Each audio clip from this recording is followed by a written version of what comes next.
Hello everyone, मेरा नाम है दीक्षा वाजपेयी और निक्षा अकेडमी में एक बार फिर से आपका बहुत बहुत स्वागत है। आज हम लोग करने वाले हैं CHSL का एक पेपर सॉल्व जो कि है 13 अक्टूबर का, जैसा कि आपको थंबनेल में दिख ही रहा होगा। और ये लास्ट शिफ्ट है, यानी कि थर्ड शिफ्ट है। ठीक है, आज मेरा मूड बहुत अच्छा था तो मैंने कहा ढेर सारे पेपर करा दूंगी। ठीक है, तो चलिए वीडियो शुरू करते हैं और बिना किसी देरी के सबसे पहला क्वेश्चन देखते हैं। वीडियो शुरू करने से पहले वीडियो को लाइक कर देना। जो मेरे रेगुलर स्टूडेंट्स हैं उनसे तो दरखास्त है ही, जो नए नए देखते हैं उनसे भी दरखास्त है। ठीक है, तो प्लीज़ प्लीज़ प्लीज़ लाइक कर देना। ठीक है, चलिए वीडियो शुरू करते हैं बिना किसी देरी के। सबसे पहला क्वेश्चन है नेबुलस। नेबुलस मतलब क्या होता है? तो देखिए, नेबुलस मतलब होता है नॉट क्लियर। जब कोई चीज़ आपकी क्लियर नहीं होती है ना, तो उसको हम बोलते हैं नेबुलस। ठीक है, तो यहाँ पर देखो क्या क्या ऑप्शन दिए, हमें बताना है इसका सिनोनियम। ऊपर क्वेश्चन जरूर देख लिया करो कि बताना क्या है। ठीक है, तो इसका बताना है हमको सिनोनियम। सिनोनियम में देखो फेथ। फेथ मतलब किसी पर भरोसा करना। डियरली, डियरली मतलब हो जाएगा आपका वेरी मच। ठीक है, एक मुझे पेन लाना है एक्चुअली। वेरी मच ये हो जाएगा इसका। डियरली का मतलब स्टेबल। स्टेबल मतलब कोई चीज़ स्टेबल है, कोई चीज़ रिजिड है। ठीक है, तो ये भी नहीं होगा। इसका राइट आंसर क्या हो जाएगा? वेक। ठीक है, वेक मतलब होता है सिनोनिम हो जाएगा इसका नॉट क्लियर। ठीक है, तो यहाँ पर क्या बताना था हमें? सिनोनिम में बताना था। थर्ड नंबर ऑप्शन इसका करेक्ट आंसर हो जाएगा, दैट इज वेक। ठीक है, नेबुलस, नेबुलस मतलब नॉट क्लियर और वेक का मतलब भी हो जाता है नॉट क्लियर। ठीक है, चलिए नेक्स्ट क्वेश्चन पे चलते हैं। इसका कलर मुझे बेहद खराब लग रहा है, मैं इसका कलर दूसरा चेंज कर लेती हूँ। मैं रेड कर लेती हूँ, है ना? ओके, ये थोड़ा ठीक सही है। मेट्रोपॉलिटन। मेट्रोपॉलिटन सिटीज़ होती हैं, हम सभी को पता है, जो बहुत ही मेट्रो सिटीज़ जिनको बोलते हैं, बहुत ही मतलब एकदम स्टैब्लिश सिटीज़ हैं, एकदम सारी चीज़ें सुविधाएं हैं वहाँ पर, उसको बोलते हैं मेट्रोपॉलिटन सिटीज़। इंसुलर, इंसुलर होता है टापू। ठीक है, टापू है जिसको बोलते हैं, उसको बोलते हैं इंसुलर। प्रोविंशियल, प्रोविंशियल होता है छोटी छोटे शहर, जैसे कि अमेरिका और इन सब जगहों पर ना गाँव को, मतलब जो उतनी ज़्यादा डेवलप नहीं है, उन जगह को प्रोविंशियल एरियाज बोला जाता है। ठीक है, नेशनल, नेशनल तो पता ही है आपको, नेशनल भी नहीं होगा जो पूरे देश से रिलेटेड उसको बोलते हैं। और फेडरल, फेडरल का मतलब होता है सेंट्रल, है ना? तो ये भी नहीं होगा। इसका राइट आंसर हो जाएगा आपका प्रोविंशियल। प्रोविंशियल मतलब छोटा शहर। मेट्रोपॉलिटन मतलब एक बड़ा शहर है, बहुत ही बड़ा शहर है, जिसके अंदर जैसे मुंबई, दिल्ली, है ना? कानपुर मेट्रो सिटीज में नहीं आता अभी फिलहाल तो। ठीक है, क्योंकि अभी यहाँ मेट्रो बन रही है बट मेट्रो सिटीज में नहीं आता है। ठीक है, तो प्रोविंशियल हो जाएगा आपको कौन सा? छोटे शहर। चलिए नेक्स्ट क्वेश्चन पे चलते हैं। नेक्स्ट क्वेश्चन कह रहा है आपको बताना है करेक्ट स्पेल्ट वर्ड। तो देखो, ये इसकी स्पेलिंग गलत लिखी हुई है, डबल एम लिखा हुआ है, तो एक ही आर होता है। ठीक है, MOIR ये होता है मोमोर। रेस्टोरेंट भी गलत लिखा हुआ है भैया, रेस्टोरेंट की स्पेलिंग होती है, ये जो ई लगा है ना यहाँ पर, इसकी जगह ए होता है। ठीक है, तो RESTAURANT होती है। रेस्टोरेंट से याद करना, रेंट नहीं करना। रेंट का बोलोगे तो RE लगेगा ना, रेंट। ठीक है, इसके बाद में स्टूडियस। स्टूडियस भी गलत लिखा हुआ है, मेहनती होता है स्टूडियस मतलब। तो स्टूडियस की स्पेलिंग तो आपको बहुत ही अच्छे से पता होगी क्योंकि आप बेहद मेहनती बच्चे हैं। ठीक है, स्टूडियस हो जाएगा ये। आई वो होता है। ठीक है, तो ये तीनों ही गलत लिखे हुए हैं, एक ही सही लिखा हुआ है, वो है बिजनेस। बिजनेस बिल्कुल सही लिखा हुआ है, तो जिस किसी का बिजनेस है उसको सबको पता होगा। तो तीसरा क्वेश्चन भी आपका हो गया। अगर किसी जो बच्चे अगर आंसर देना चाहते हैं साथ के साथ, तो वीडियो को पॉज कर दें। आपको अगर आंसर आ रहा है तो आप उसको नीचे कमेंट सेक्शन में दें, मैं एक एक कमेंट पढ़ती हूँ। तो ये मत सोचो कि अरे यार मैं बाद तो रिकॉर्डेड वीडियो है, मेरे कमेंट करने का क्या फ़ायदा। आपको अगर कोई भी कॉन्सेप्ट आ रहा है और आपको लग रहा है कि यार ये तो मुझे बहुत अच्छे से आता है, तो आप उसको नीचे कमेंट सेक्शन में ज़रूर बताएं। ठीक है, ओके नेक्स्ट क्वेश्चन पे देखते हैं। Dash of small small stones is called a mosaic. Oh my God, paper question repeat हुआ है। ठीक है, तो ये क्वेश्चन अभी जो है थोड़ी देर पहले मैंने कराया था। ठीक है, सभी को पता है क्या बोलते हैं? पैटर्न बोलते हैं। ठीक है, pattern of small stone is called a mosaic. Mosaic के बारे में अभी थोड़ी देर पहले बताया था। ऐसे स्क्वायर शेप में, ठीक है, डिजाइन बनी होती है, छोटे छोटे कांच के टुकड़े होते हैं जिनमें रंग रंग होते हैं, रंगीन मतलब, है ना, कलरफुल कांच के टुकड़े होते हैं जिनको मोज़ेक बोलते हैं, और एक पैटर्न में सेट होते हैं। ठीक है, डिजाइन में नहीं होते हैं। माउंट, माउंट मतलब ढेर होता है, उसमें भी नहीं होते। स्ट्रक्चर यानी कि फ्रेम में भी नहीं होते हैं, पैटर्न में सेट होते हैं। ठीक है, तो उसको बोलते हैं a pattern of small stones. ठीक है, चलिए नेक्स्ट क्वेश्चन पे बात करते हैं। हो आ गया है हमारा पैसेज। अ सिटी प्रीडोमिनेंटली, ओके, प्रीडोमिनेंटली मतलब होता है मेनली, है ना? प्रीडोमिनेंटली मतलब क्या होता है? मेनली। ठीक है, मेड ऑफ रेड सैंडस्टोन, ठीक है, एक सिटी है जो रेड सैंडस्टोन से बनी हुई है mainly. Fatehpur Sikri dash founded in the 16th century by the Mughal emperor Akbar, Mughal emperor Akbar के द्वारा ये स्टैब्लिश की गई थी। It is essentially a fortified city dash had been the capital of Akbar dash 15 years, now a UNESCO world heritage site dash a famous tourist attraction, it is a fine dash of Mughal architecture. देखो ये जो है basically Fatehpur Sikri के बारे में पूरी बातें बताई गई हैं। तो चलिए शुरू करते हैं। पहला क्वेश्चन जो है वो कह रहा है city predominantly made of red sandstone, ठीक है, यहाँ तक बात खत्म हो गई। इसके बाद क्या कह रहा है, जिसका नाम है Fatehpur Sikri dash founded in the, देखो यहाँ पे देखो एक बहुत ही बढ़िया बात है, ऑप्शन भी अभी हमने नहीं देखे बट इतना हमें पता चल गया कि फाउंडेड लगा हुआ है और यहाँ पर बाय लगा हुआ है, यानी कि ये जो भी यहाँ पर आएगा वो पैसिव में है ना, पैसिव में है। तो पैसिव में, और देखो पूरी बात जो है वो कैसे हो रही है, पास्ट की बात बता रहे हैं ना, फाउंडेड बाय, किसी के द्वारा स्थापित की गई। अब देखो ये भी बात समझ लो बहुत अच्छे से, मैं यहाँ, अच्छा यहाँ जगह नहीं है, यहाँ लिख के बता दे रही हूँ। जो फाइंड की सेकेंड फॉर्म होती है ना, ऐसे तो फाइंड मतलब सर्च करना होता है, और इसकी सेकेंड फॉर्म जो होती है वो फाउंड होती है, हो जाती है ना। लेकिन जब भी हम कोई चीज़ स्टैब्लिश करते हैं, किसी चीज़ को फाउंड करते हैं ना, पात को वो करते हैं, तो उसको बोलते हैं फाउंडेड है ना, ये हो जाती है इसकी। तो ये ध्यान रखना, फाइंड से रिलेटेड नहीं है यहाँ पर फाउंड से लेना देना है, एस्टैब्लिश होने से लेना देना है, ठीक है। तो यहाँ पर अब देख लेते हैं क्या आ जाएगा। तो भैया हैड के साथ तो पैसिव वॉइस बनेगा ना, हैड फाउंडेड बनता नहीं है। वर फाउंडेड होगा नहीं क्योंकि फतेहपुर सीकरी सिंगुलर है। इज होगा नहीं क्योंकि मैंने बताया अभी कि सारी चीज़ें पास्ट में चल रही हैं। वॉज हो जाएगा इसका राइट आंसर, ठीक है, वॉज फाउंडेड, ठीक है। तो ये फोर्थ वाला ऑप्शन आपका सही है। चलिए नेक्स्ट क्वेश्चन पे देखते हैं। Was founded in the 16th century by the Mughal emperor Akbar, okay, it is essentially a fortified city. Fortified city क्या होता है, फोर्टिफाइड होता है स्ट्रॉन्ग, एकदम फोर्ट मतलब क्या होता है, बहुत ही मतलब जटिल है ना, तो फोर्टिफाइड मतलब स्ट्रॉन्ग सिटी है। Dash had been the capital of Akbar, जो कि बहुत दिनों तक अकबर की कैपिटल भी रही थी ना। तो देखो हैड बीन तो क्या हो जाएगा, देखो अब इसके बारे में यहाँ देखो बात करें, फोर्टिफाइड सिटी की बात हो रही है, सिटी की बात हो रही है, तो वॉट तो आएगा नहीं क्योंकि वॉट अपने पहले कोई भी एंटीसीडेंट नहीं लेता, यानी कि वॉट जो है वो हु विच की तरह यूज नहीं किया जाता। नेक्स्ट की बात करें, हु भी नहीं होगा क्योंकि हु जो है वो हमेशा किसी पर्सन के लिए लिया जाता है। वेयर भी नहीं होगा, वेयर इसलिए नहीं होगा कि जब कोई जहाँ पर कोई काम किया जा रहा होता है ना, बोलते हैं कि अच्छा वहाँ वो जगह जहाँ पर कोई काम किया जा रहा है ना, तो वहाँ पर वेयर होगा। अभी हम जिस जगह की बात बता रहे थे उसमें विच आएगा, है ना, फोर्टिफाइड सिटी विच, जो कि काफ़ी दिनों तक अकबर की कैपिटल रही है ना, ये बता रहे वो। तो यहाँ पर which had been the capital of Akbar dash 15 years। अब देखो यहाँ पर बिना देखे मैं बता सकती हूँ कि यहाँ पर फॉर आएगा, कैसे आएगा, देखो यहाँ पर हैड बीन लगा हुआ है, ठीक है, हैड बीन लगा हुआ है। अब इसके बाद में यहाँ पर क्या लगा है, डैश लगा हुआ है, तो यानी कि 15 years भी दिया हुआ है, यानी कि ड्यूरेशन दी हुई है। मैंने बताया जब भी कोई काम की ड्यूरेशन दी गई हो तो वहाँ पर आपको फॉर लेना है, ठीक है, कुछ नहीं लेना है, वहाँ पर आपको क्या लेना है, फॉर लेना है। तो देख लेते हैं नेक्स्ट क्वेश्चन। नेक्स्ट क्वेश्चन क्या है, 7वां क्वेश्चन। तो कौन सा आंसर इसका सही हो जाएगा, फॉर सही हो जाएगा। सिंस नहीं होगा, ठीक है, फ्रॉम नहीं होगा, बाय नहीं होगा, इसमें क्या हो जाएगा, 7वें का ए हो जाएगा फॉर, ठीक है। जब भी टाइम की ड्यूरेशन दी रखी हो ना तो वहाँ पर फॉर लगता है, बता चुकी हूँ आपको। फॉर कहाँ लगता है, पास्ट परफेक्ट में और परफेक्ट कॉन्टिन्यूस में, ठीक है, पर पास्ट परफेक्ट कॉन्टिन्यूस में भी लगता है। लास्ट आ गया, फोर्थ आ जाएंगे ना, now a UNESCO world heritage site dash a famous tourist attraction. तो देखते हैं इस पे क्या ऑप्शन दिया रखे हैं, इफ, नॉर, बट, एंड। तो देखो यहाँ पर कॉन्ट्राडिक्शन नहीं हो रहा, आगे का सेंटेंस भी आप पढ़ लीजिए। अट्रैक्शन मतलब यूनेस्को वर्ल्ड हेरिटेज साइट भी है और साथ ही साथ एक फेमस टूरिस्ट अट्रैक्शन भी है, ऐसे कुछ जुड़ रहा है ना, यहाँ पर कोई बात कॉन्ट्राडिक्ट नहीं कर रही है आपकी, है ना। तो यहाँ पर इफ तो नहीं होगा कि अगर वाली कोई बात नहीं है, नॉर वाली कोई बात नहीं है, बट वाली कोई बात नहीं है, दो सेंटेंसेस को जोड़ना है सिंपली और एंड लग जाएगा। मतलब एक तो वो यूनेस्को ने उसको वर्ल्ड हेरिटेज साइट घोषित किया हुआ है और दूसरा वो जो टूरिस्ट है उनके बीच में एक फेमस अट्रैक्शन भी बनी हुई है ना। तो ये एंड हो जाएगा इसका आंसर। नेक्स्ट और लास्ट की तरफ चलते हैं। लास्ट कह रहा है it is a fine dash of Mughal architecture. तो देखिए क्या है, एक क्या है, देखो रेन, रेन का मतलब अभी मैंने बताया कुछ भी डिस्ट्रॉय नहीं किया गया है ना, तो डिस्ट्रॉय वाला पार्ट तो होगा नहीं।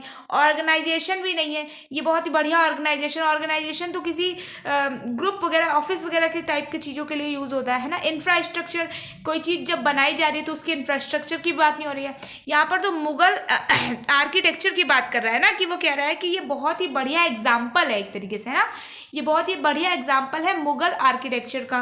ये जो फतेहपुर सीकरी जो सिटी थी, ये बहुत ही बढ़िया एग्जाम्पल है किसका, मुगल आर्किटेक्चर का। तो ये थर्ड ऑप्शन आपका बिल्कुल करेक्ट हो जाएगा। ठीक है, क्लोज टेस्ट समाप्त हुआ। चलिए 10वें क्वेश्चन की तरफ बढ़ते हैं। The police brought a search warrant when they had raided his house. ठीक है, पैसिव वॉइस बताना था। पुलिस ब्रॉट, ब्रॉट देखो द पुलिस लगा हुआ है, ठीक है, द पुलिस लगा हुआ है, इसका आगे बताऊंगी कि क्या बात है।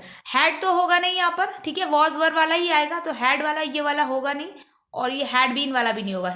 सेकेंड और फोर्थ तो हो नहीं सकते।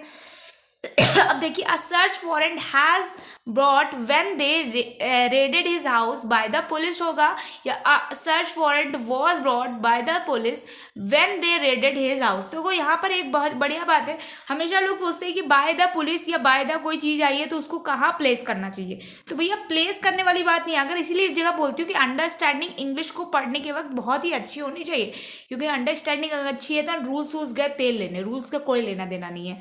ठीक है, तो यहाँ पर देखो क्या है, अ सर्च वारंट वाज ब्रॉट, किसको मिला है, पुलिस को मिला है। ठीक है, तो यहाँ पर पहले हमें बताना पड़ेगा ना, search warrant was brought by the police, police के द्वारा दिखाया गया, brought when they raided his house, जब उन्होंने उनके घर में रेड की, है ना। तो यहाँ पर क्या हो जाएगा, सी वाला पार्ट आपका सही हो जाएगा। क्यों, क्योंकि पहले हमें सर्च वारंट को पुलिस से कनेक्शन दिखाना पड़ेगा, फिर उसके बाद when they raided his house. अभी देखो यहाँ पर अगर हम कहते हैं when they raided they house, when they किसके लिए आया है, यहाँ पर पता ही नहीं है ना दे किसके लिए आया है, तो पहले द पुलिस को हमें यहाँ पर इंट्रोड्यूस कराना पड़ेगा, तभी तो आगे दे ला पाओगे।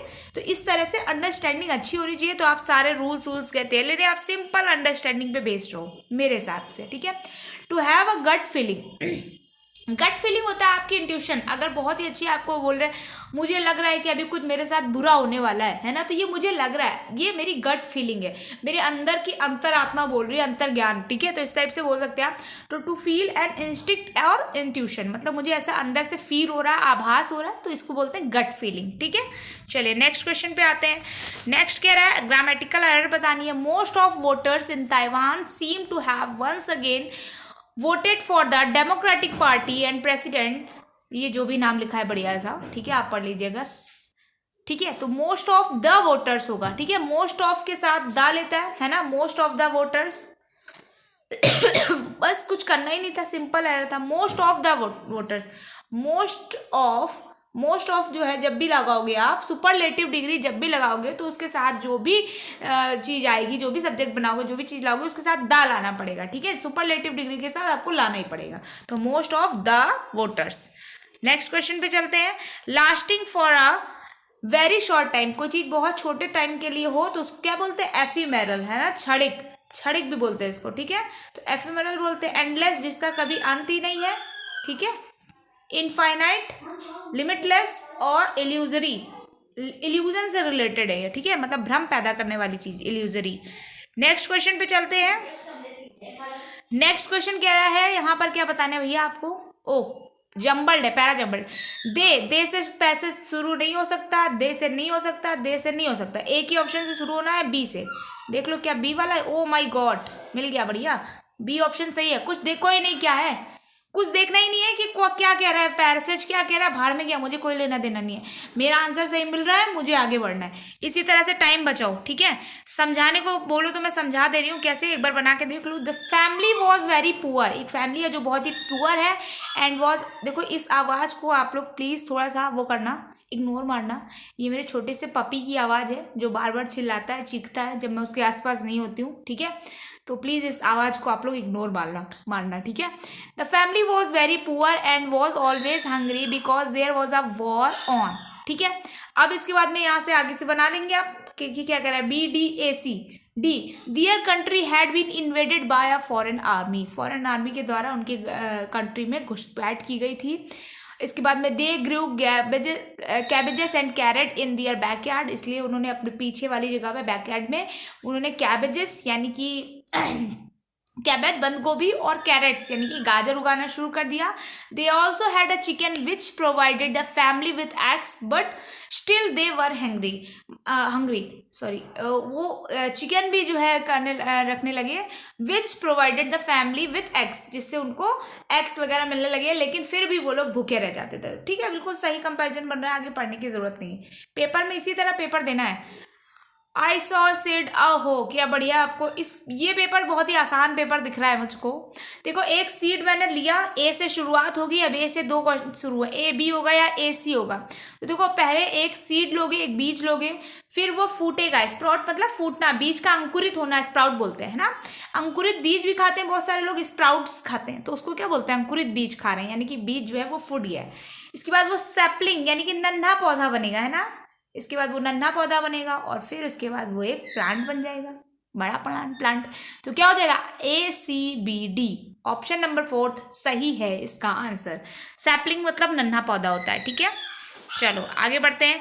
The performance of the notable dancers and guest artist dash the audience, immersed the audience, immerse मतलब डूब जाना उसी में, है ना, कोई चीज़ हो उसमें डूब जाना, तो भैया हो सकता है the performance of the notable dancers and guest artist dash the audience, audience को उन्होंने एकदम मोहित कर लिया था, है ना।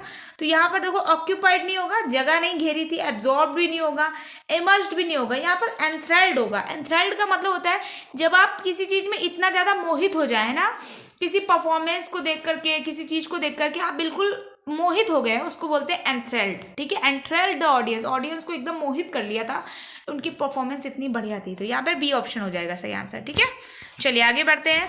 इनकरेक्ट स्पेल्ड बताना है भैया, नेट्री बिल्कुल सही लिखा है, एक्सेस बिल्कुल सही है, इंक्लूजन एकदम सही है, सपोर्टर्स गलत लिखा हुआ है। देखो सपोर्टर्स की स्पेलिंग क्या होती है, SUPPORTERS,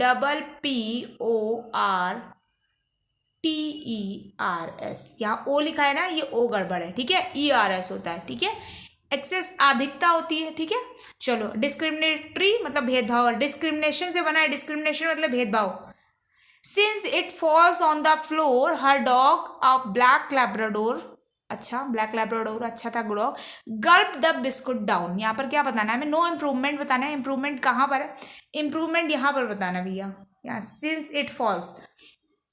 तो देखो गल्प जो है वो पास्ट में लगा, यानी कि ये पूरा सेंटेंस पास्ट में है। ठीक है, तो यहाँ फॉल्स, पहले वो फ्लोर पे जो है बिस्कुट गिराएगा और उसके बाद उसका कुत्ता उसको गल्प करेगा। गल्प मतलब निगल जाना, चट कर जाना, है ना, जल्दी से किसी चीज को निगल जाना होता है गल्प। ठीक है, निगल जाना, तो पहले बिस्कुट गिराएगा तभी तो वो गल्प करेगा। तो यानी कि पहले वाला जो सेंटेंस होगा वो तो पास्ट में होगा, तब तो आगे वो खाएगा। पहले बाद वाला तो ऑलरेडी पास्ट में लिखा हुआ है, यानी कि पहले वाला भी पास्ट में होना चाहिए, यानी कि सिंस इट फेल हो जाएगा, इसका आंसर सी वाला हो जाएगा। बिकॉज इट इज फॉलिंग होगा नहीं। ठीक है, इट हैव फॉलन होगा नहीं, थर्ड ऑप्शन सही है, सिंस इट फेल पास्ट में लगेगा। ठीक है, चलो अगला 19th नंबर देखते हैं। इंस्टेंट मतलब कोई चीज तुरंत हो रही है, तुरंत, है ना। प्रॉम्प्ट, अगर आपने देखो जरा सा भी दिमाग नहीं लगाया तो देखो प्रॉम्प्ट मतलब होता है इंस्टेंट कोई काम करना। तो अगर आपने सिनोनियम पे जरा सा भी ध्यान नहीं दिया है या एंटोनियम पे जरा सा ध्यान नहीं दिया है तो फटाक से आप आंसर गलत करो। ठीक है, ये तो इसका सिनोनियम दिया हुआ है, सिमिलर एक जैसा दिखना, है ना। डाइवर्स मतलब इधर उधर चीजें जा रही हैं, ये तो होंगे नहीं तीनों। ग्रेजुअल मतलब धीरे धीरे, ग्रेजुअल मतलब होता है धीरे धीरे कोई काम होना, है ना, आराम आराम से आप कोई काम कर रहे हो। तो यही इसका आंसर हो जाएगा एंटोनियम का ग्रेजुअल। इंस्टेंट मतलब तुरंत और ग्रेजुअल मतलब धीरे धीरे होना कोई चीज। 20 क्वेश्चन पे आ जाते हैं। Akshay is likely to take the heat for having miscalculated the expenses. ये टेक द हीट वो है ईडियम है, इसका आपको बताना है क्या आंसर। टेक द हीट मतलब क्या होता है, अपने ऊपर कोई चीज़ है ना, आप देखो किचन में तुम खड़े हो और हीट ले रहे हो तो यानी कि तुम्हारे ऊपर कोई ना कोई प्रॉब्लम आ रही है ना, प्रॉब्लम को फेस कर रहे हो एक तरीके से, ना, तो क्रिटिसिज्म झेलना पड़ रहा है। अगर क्वेश्चन को यानी कि पूरे सेंटेंस को देखोगे तो अभी समझ में आ रहा है कि उसने मिस कैलकुलेशन की, इसलिए उसको सामने वाले से क्या करना पड़ेगा, डांट खानी पड़ेगी, थोड़ा क्रिटिसिज्म झेलना पड़ेगा, ठीक है। और अगर नॉर्मल बात करो, टेक द हीट, जब आप आग को लेते हो तो आपको थोड़ा थोड़ा, नहीं सब लोग कहते हैं पागल हो क्या, क्यों गरम गरम आग पकड़ ली, ऐसे बोलते हैं ना, तो मतलब थोड़ा सा डांट खाना या ये कह दीजिए कि दूसरे के द्वारा अपमानित होना, है ना, तो ये हो जाएगा रिसीव क्रिटिसिज्म, जो है उसको डांट मिलेगी, ठीक है। टेक द हीट, हीट को आपने लिया यानी कि डांट को लिया है। This is a class who is expected to do exceptionally well in the quiz next week, ठीक है। तो इसमें देखिए क्या हो जाएगा, हु इज एक्सपेक्टेड है, ये जो है आपका वो है इम्प्रूवमेंट है, आपको बताना है। दिस इज अ क्लास, ये जो क्लास है उसके बारे में बात कर रहे हैं। हु तो किसी पर्सन के लिए लगते हैं, अभी बताते हैं, तो ये हु वाला नो इम्प्रूवमेंट वाला तो हट गया। दैट भी नहीं होगा, that is expected to done, to के साथ जो है वो वर्ब की फर्स्ट फॉर्म आती है ना, तो टू डन तो नहीं हो सकता। अभी इसके बाद में बात कर रहा है which is expected to do, absolutely which are भी नहीं होगा ना, तो ये पहला वाला थर्ड वाला ऑप्शन ही सही हो जाएगा, which is expected to do, ठीक है। तो थर्ड वाला ऑप्शन एकदम करेक्ट लिखा हुआ है। चलिए अगले क्वेश्चन में चलते हैं। रिंड, अरे वाह बहुत ही बढ़िया क्वेश्चन आ गया।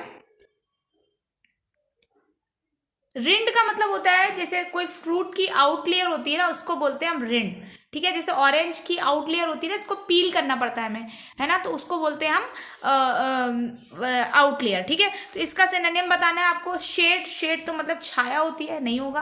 पेटल, पेटल भी नहीं होता है, लीफ से रिलेटेड है। लीफ, लीफ भी नहीं होगा, पील हो जाएगा, है ना। ऑरेंज का छिलका, छिलका जो होता है उसको पील, तो वही हो जाएगा। रिंड और पील दोनों एक ही चीजें हैं, ठीक है। चलिए अगले क्वेश्चन पे चलते हैं। अगला 23 क्या कह रहा है, Nidhi exclaim that it was a beautiful painting, oh my god, exclaim कर रही है, ठीक है। तो देखो यहाँ पर अगर आपने सेंटेंस सही से पढ़ा है, आपको रूल नहीं पता है, तो भी आप निकाल ले जाओगे। देखो कैसे, यहाँ पर थर्ड वाले में देखो क्या कह रहा है, Nidhi told him in wonder how beautiful, सिर्फ हाउ ब्यूटीफुल बोल दिया, पेंटिंग के बारे में तो कोई बात ही नहीं कर रही, थर्ड ऑप्शन गलत हो गया, ठीक है। अभी फर्स्ट वाले में देखो, that looks like a beautiful painting, look जबरदस्ती आ गया, गलत हो गया। लास्ट वाले में देखो क्या कह रहा है, how beautiful you made that painting, made जबरदस्ती आ गया, गलत हो गया। व्हाट अ ब्यूटीफुल पेंटिंग, वही लिखा है जो क्वेश्चन में लिखा है, सही हो गया। Nidhi exclaim what a beautiful painting, ठीक है। एक्टिव पैसिव वॉइस का अगर किसी को चाहिए पूरा फिर से, तो मुझे नीचे कमेंट सेक्शन में बताना, मैं फिर से एक बारी अच्छे से रिवीजन करा दूंगी कि कैसे क्या चीज़ें रहती है, ठीक है। We notice that most of the shoppers in the mall looking for packets of ready to cook food, हमने देखा मोस्ट ऑफ द, देखो मोस्ट ऑफ द आया है, अगर आपने इस क्वेश्चन को पढ़ा था तो आप वो वाले क्वेश्चन का आंसर कर सकते थे, उस मोस्ट ऑफ द वोटर्स सही कर सकते थे। वी नोटिस्ड, हमने ये नोटिस किया, दैट मोस्ट ऑफ द, देखो इसमें जो कॉम्बिनेशन चलता है ना, आप ये ध्यान रखना, एक तो पास्ट सिंपल पास्ट का और दूसरा पास्ट कॉन्टिन्यूअस का, ठीक है। तो जो काम देर से हो रहा है, बहुत देर पहले से हो रहा है, वो पास्ट कॉन्टिन्यूअस में चलता है, और जो काम अभी जस्ट हो रहा है वो सिंपल पास्ट में होता है। तो देखो यहाँ पर क्या रहा है, जो मोस्ट ऑफ द शॉपर्स थे, वो शॉपकीपर्स थे, shoppers in the mall looking for packets of ready to cook food, वो बहुत देर से रेडी टू कुक फूड के पैकेट्स को देख रहे थे, सो मतलब ढूंढ रहे थे एक तरीके से, ऐसा हमने नोटिस किया। तो हमने तो नोटिस अभी किया, वो पता नहीं कितनी देर से ढूंढ रहे थे, तो यानी कि यहाँ पर कॉन्टिन्यूअस आना चाहिए। कॉन्टिन्यूअस तो आया है, मगर इसकी जो सहायक क्रिया है यानी कि इसकी जो सहायिका है वो गायब है, और उसको हमें देना पड़ेगा इसको। तो शॉपर्स के लिए क्या आ जाएगा, वर आ जाएगा, है ना, पास्ट में है तो वर लुकिंग हो जाएगा। यानी कि इसका कौन सा, most of the shop, sorry ये कौन सा पार्ट गलत है इसका, इसका गलत है इन द मॉल लुकिंग, यस ये है इन द मॉल लुकिंग, तो इन the mall were looking for, ठीक है, were looking for, looking for का मतलब होता है किसी चीज को खोजना। चलिए लास्ट क्वेश्चन की बात करते हैं। Tending to associate with others of one's kind, ठीक है, जहाँ पर एसोसिएट मतलब इकट्ठा होकर के रहते हैं, ठीक है, एक तरीके के लोग बहुत ही प्यार से कम्युनिटी में रहते हैं, उनको क्या बोलते हैं, जिसको हम क्या बोलेंगे, जेनियल, जेनियल मतलब बहुत ही फ्रेंडली है ना, बहुत ही बढ़िया है, एकदम चीयरफुल नेचर का है, उसको बोलते हैं जेनियल। हारमोनियस, सौहार्द के साथ रहते हैं, है ना, बहुत ही क्या बोलते हैं उसको, प्यार है, हारमोनी है ना, तो उसको हारमोनियस बोलते हैं। कॉन्ग्रेस, साथ साथ चलते हैं ना, साथ साथ चलने वाला, एकदम बिल्कुल प्यार स्नेह है, सभी तो साथ साथ चल रहे हैं। और ग्रिगेरियस, ग्रिगेरियस हो जाएगा, समूह में रहने वाले हैं ना, एकदम बढ़िया से एक ही तरीके के लोग ग्रिगेरियस हैं, समूह में रहते हैं और एक ही तरीके का सोचते हैं, ठीक है, तो ग्रिगेरियस हो जाएगा इसका राइट आंसर। आज के लिए गाइज इतना ही। अगर आपको ये वीडियो सीरीज अच्छी लग रही है तो आप वीडियो को लाइक ज़रूर करना, ठीक है, ये एक दरखास्त है। नीचे कमेंट सेक्शन में अगर आप कुछ पूछना चाहते हैं, कोई क्वेश्चन में आपको डाउट लग रहा है या आपको कोई और एक्सप्लेनेशन चाहिए, तो मैं सभी कमेंट्स बारी बारी से पढ़ती हूँ, आप ज़रूर पूछिएगा, ठीक है। एमटीएस के डीवी के लिए मैं एक बात बताना चाहती हूँ कि अगर किसी को एमटीएस के डीवी की लिस्ट चाहिए तो कल मैं उस पर एक वीडियो बना रही हूँ, डिटेल्ड वीडियो, कि आप एमटीएस में जिनका सिलेक्शन हुआ है उसमें वो लोग क्या क्या ले जा सकते हैं, क्या उनको ले जाना चाहिए, वो सारी लिस्ट मैं बता रही हूँ। तो अगर आप पहली बार आप एमटीएस का डीवी देने जा रहे हैं तो उस वीडियो को ज़रूर देखना। मिलते हैं नेक्स्ट वीडियो में, लाइक ज़रूर कर देना, रिक्वेस्ट है, ओके। मिलते हैं नेक्स्ट वीडियो में, बाय बाय, टेक केयर।